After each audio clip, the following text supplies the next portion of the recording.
Namaskar. I am back again with three more episodes of Valmiki's Ramayan from 21 Notes. I have one more video that I am thinking of reacting to, that is Godi media के ऊपर कुछ video है by open letter, but I am kind of tired of all this radical politics. तो मैंने सोचा let's just sit back, relax, कुछ अच्छा सा देखते हैं, let's learn something. So I hope you enjoy this. I'll give link to the original playlist in the description. Go and check it out. Come back and react with me. Give me a thumbs up. Subscribe to the channel. Let's begin with episode 4.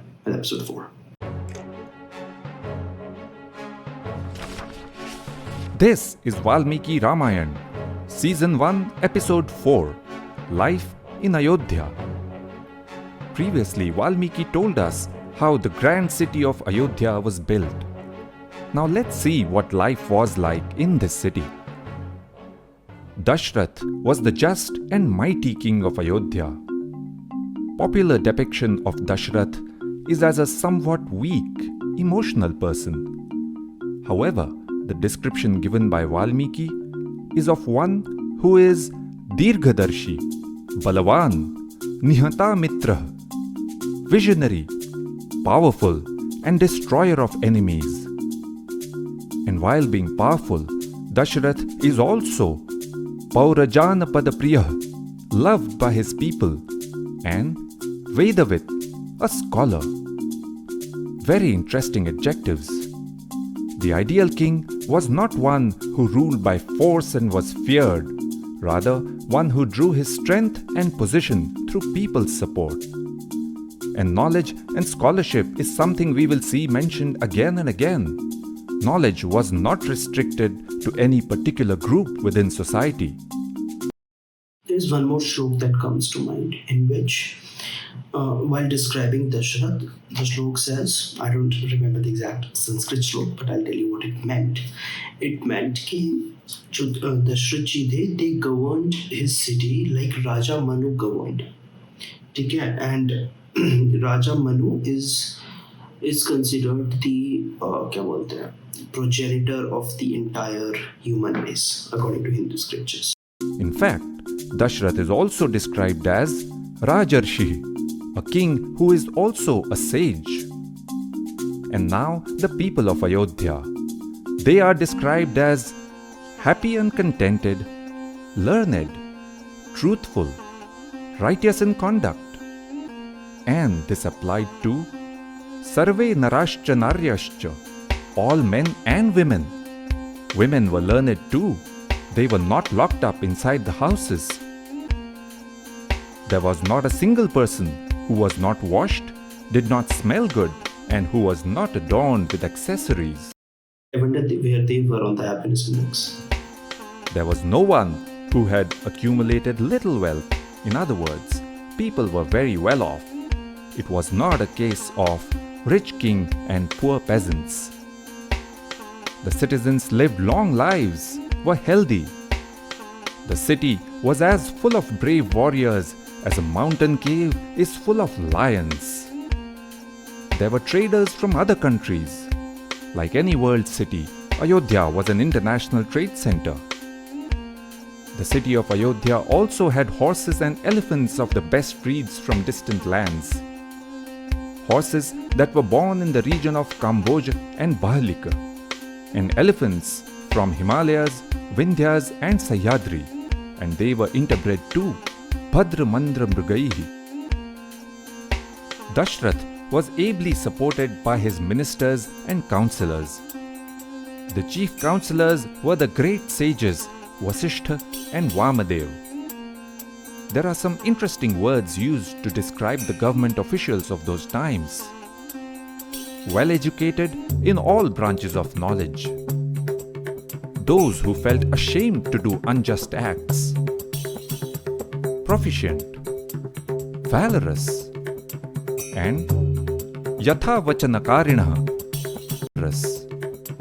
and Yatha Vachanakarinah. They did what they said they would do. Smitapurvabhibhashinah, spoke with a smile.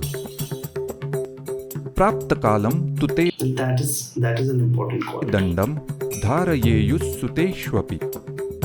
They used to impose appropriate punishment even on their own children.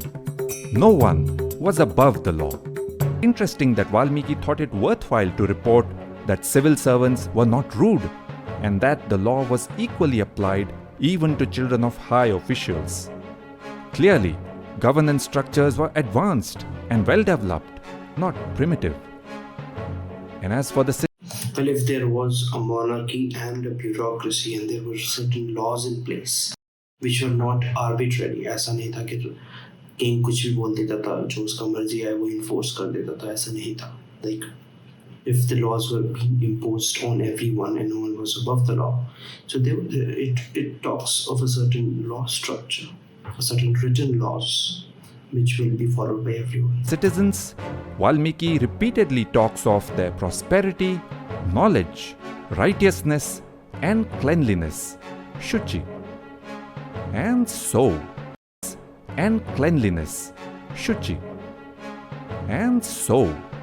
everything was perfect in Dashrath's world, except he had a lurking discontent. We will see what it was in the next episode. Let me guess, he didn't have any successors. Iti, her, asa. That is how it happened. Just so you remember. Alright, let's go to the next episode. This is Valmiki Ramayan, Season 1, Episode 5. Yagya. Oh, this is a longer episode, so I guess I'll just do these 2 episodes in this video. For an heir.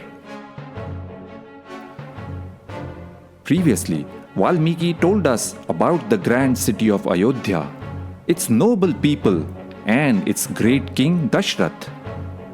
Dashrath had everything going for him, except he did not have an heir. And so he thought of performing the Ashwamedha Yagya. For this, Dashrath's advisors told him to invite the sage Rishyashringa, as he was the domain expert for this, the best in the world. Valmiki then tells us an interesting side story. There was a great sage called Vibhandak who lived in the forest with his son Rishyashringa. Rishyashringa had spent all his life in the forest, immersed in studies, tapa. At this time, Romapad was the ruler of Anga, a kingdom to the east of Ayodhya. There was a severe drought. This same kingdom जो कर्ण को दे दिया था, that's why he was called Angaraj.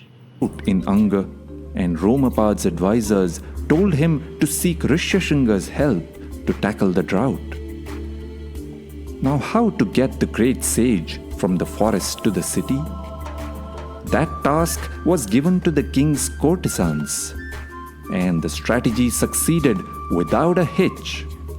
Valmiki has given a very enjoyable description of how the courtesans struck up conversation with this great sage who had never before set eyes upon any woman, and how he came across these gorgeous and attractive ladies, Kamya Rupa, singing in sweet voices, Gayantyo Madhuswaram, and asking him to come with them. Of course, he did not stand a chance. And so Rishyashringa arrived in Anga. The rains came too. Rishyashringa married the king's daughter Shanta and settled down in Anga. Now fast forward a few years. The sage accepted Dashrath's invitation and came to Ayodhya with Shanta.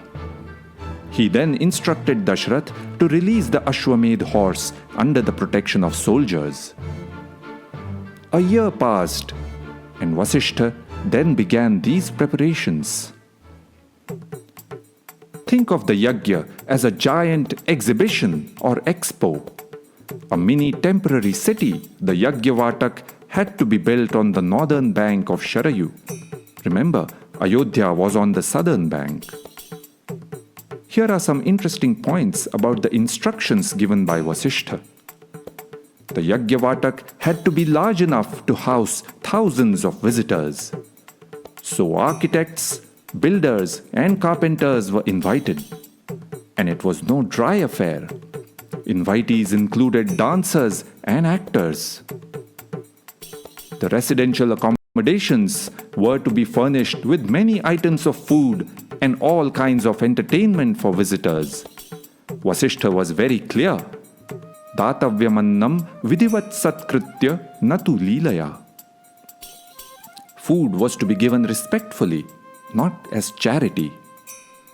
Sarve varna yatha pujam prapnuvanti susatkritah. People from all varnas should be well treated. Workers should be paid properly with money and food. Sometimes it is believed that in ancient times the citizens were called upon to do the king's tasks, fighting wars or building palaces and temples as slaves without any fair payment. But Valmiki has clearly described that the king could only call upon his people to do tasks for fair payment and without coercion. जो ये यज्ञ होते हैं, यज्ञ are very big affair. ऐसा नहीं है कि पूजा पाठ हुई, वहाँ पे कुछ फैमिली के लोग आए और चले गए. उस यज्ञ में स्टोरी टेलर्स आते हैं, actors, dancers, there are whole performances going on, entertainment होता है हर तरह का. It is like a mela, मतलब अ रिलीजियस मेला. ठीक है, तो इट वाज लाइक दैट. ऐसा नहीं था कि मतलब हम लोगों को ये थोड़ी गलतफहमी होती है कि देयर आर जस्ट पूजा पाठ हो रहा है, हवन की तरह हो गया, ये खत्म. ऐसा नहीं था. So it was during yajna only that the Mahabharata was first, or as they called it Tenchaya, was first narrated. ठीक है, it was in I'll tell you. Parikshit was Arjun's grandson. Parikshit died by a snake bite. उसका जो son था, he did one yagya in which he vowed to kill all the snakes in the world. तो शायद ऐसे ही था. Maybe I could be wrong, but that was Parikshit's son who did this yagya. और उस यज्ञ में एक ऋषि आए थे and he started narrating the Mahabharat story, and then there someone else heard it and he went to some other travel and there he went to some guru's ashram और वहाँ पे students को उनने वो story narrate करी थी. तो that is the Mahabharat's version that we read or hear or watch today.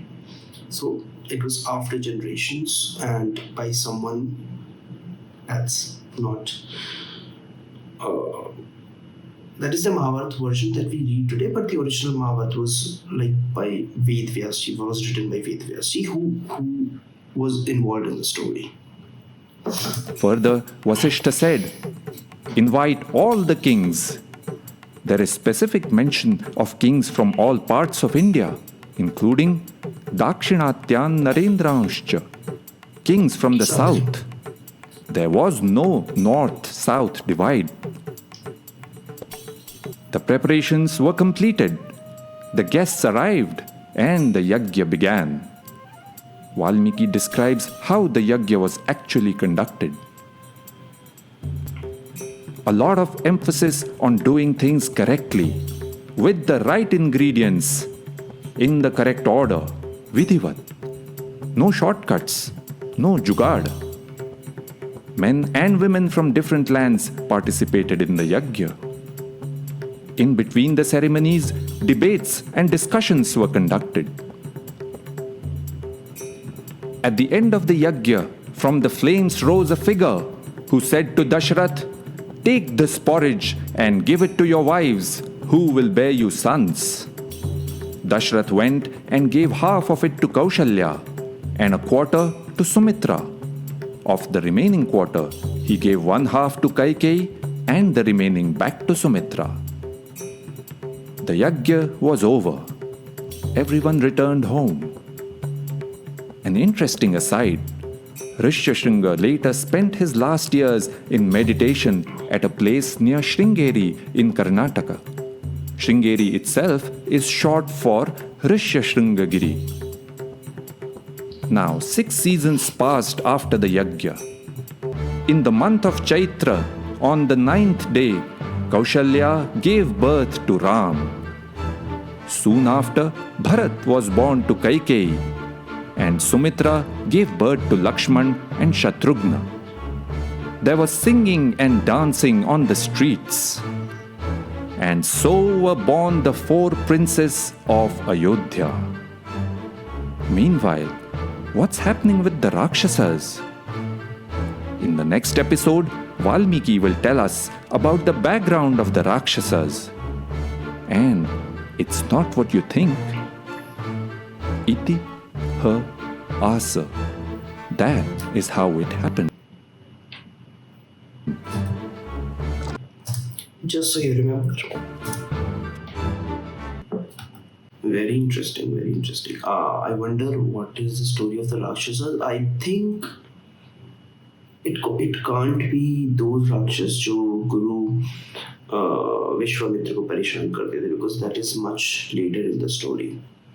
So it could be a background on Ravan, how he ran away from his father. I'm not sure actually. Ravan की backstory, बचपन की story is not very widely told or narrated. So let's see what it is about. So far it's very interesting. Please tell me आप लोगों को कैसी लग रही है in the comments, and I'll see you guys in the next one.